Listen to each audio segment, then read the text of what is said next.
നെടുമ്പാശ്ശേരിയിൽ എത്തുന്നവർക്ക് പുത്തൻ യാത്രാനുഭവം നൽകാൻ തയ്യാറെടുക്കുകയാണ് കൊച്ചി അന്താരാഷ്ട്ര വിമാനത്താവളം. 0484 എന്നു പേരുള്ള എയർപോർട്ടിന്റെ ഏറ്റവും പുതിയ ലോഞ്ചാണിത്.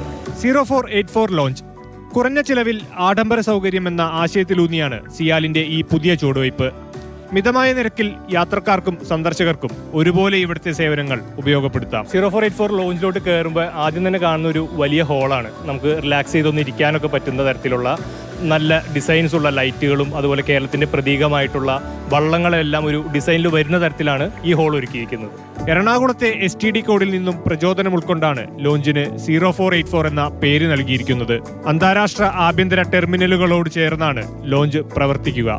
41 മുറികളാണ് ഈ ലോഞ്ചിൽ ആകെയുള്ളത്. അതിലെ ഏറ്റവും വലിയ പ്രത്യേകത എന്ന് പറഞ്ഞാൽ ഈ എയർപോർട്ടിൽ വരുന്നവർക്കും അതോടൊപ്പം പുറത്തുനിന്നുള്ളവർക്കും ഈ മുറികൾ മണിക്കൂർ നിരക്കിൽ ഉപയോഗപ്പെടുത്താം എന്നുള്ളതാണ്. 31 സിംഗിൾ റൂമുകൾ, 4 സ്യൂട്ട് റൂമുകൾ, 6 ടിൻ റൂമുകൾ എന്നിങ്ങനെയാണ് ലോഞ്ചിൽ ഉൾപ്പെടുത്തിയിരിക്കുന്നത്.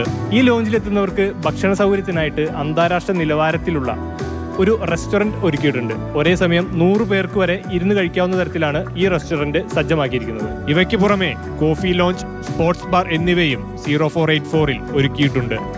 ബിസിനസ് ആവശ്യങ്ങൾക്കായി കോവർക്കിംഗ് സ്പേസ് ഉൾപ്പെടുന്ന ബിസിനസ് ബ്ലോക്കും ലോഞ്ചിന്റെ ആകർഷണമാണ്. സെക്യൂരിറ്റി ഹോൾഡിൽ കഴിഞ്ഞിട്ട്, അതായത് നമ്മളിപ്പം പാസഞ്ചർ ഇറങ്ങി വരുന്ന പാസഞ്ചർക്ക് വേണമെങ്കിൽ ഇവിടെ വന്നിട്ട് കുറച്ച് സമയം റെസ്റ്റ് എടുക്കാനായിട്ട്, എത്ര 2 മണിക്കൂർ വേണമെങ്കിൽ 2 മണിക്കൂർ, 4 മണിക്കൂർ വേണമെങ്കിൽ 4 മണിക്കൂർ, ആ രീതിയിൽ റെസ്റ്റ് എടുക്കാൻ പറ്റും. അത് തന്നെയല്ല, ഇൻ്റർനാഷണൽ ഫ്ലൈറ്റ്സ് എല്ലാം ഏർലി മോർണിംഗ് ആയതുകൊണ്ട് പാസഞ്ചേഴ്സിന് നേരത്തെ ഇവിടെ വന്ന് റെസ്റ്റ് എടുത്ത് അതിനുശേഷം അവർക്ക് പോകാനുള്ള സൗകര്യങ്ങളും ഇവിടെയുണ്ട്. ഞായറാഴ്ച മുഖ്യമന്ത്രി പിണറായി വിജയൻ ലോഞ്ച് ഉദ്ഘാടനം ചെയ്യും. 0484 ഒരു പുത്തൻ അനുഭവം തന്നെ ഏവർക്കും നൽകുമെന്ന് നമുക്ക് പ്രതീക്ഷിക്കാം. കൊച്ചിയിൽ നിന്നും ബിനു തോമസിനൊപ്പം വിഷ്ണു പ്രകാശ്, മാതൃഭൂമി ന്യൂസ്.